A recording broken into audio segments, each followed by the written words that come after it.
መካድ የለመደ የአንድ ካዲ ጉጅሌ ስራ ነው አርገን ነው መውሰድ ያለብን።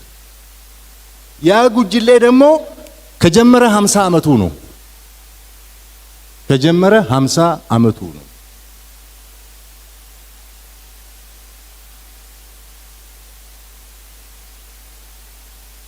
ግብጾች ሻቢያን ቀጥረው ሻቢያ እሱን ቀጥሮ ኢትዮጵያን ወግቶ ባህር በርና ያሳጣንና አገር ያስገነጠለ ካዲ ነው። ኑ እንታረቅ ብሎ የፖለቲካ ድርጅቶችን በእርቅ መድረክ ጋብዞ በሬ አርዶ ያረደ ካዲ ነው። ሰሜን እዝ ላይ ደገመው እሱ ነው። አሁንም በየቀኑ ይክዳል።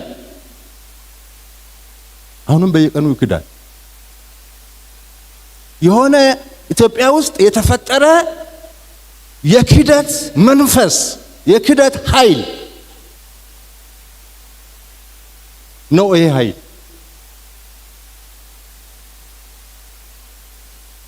ኃይል እስካልተነቀለ ድረስ ኢትዮጵያ ሰላም አታገኝም።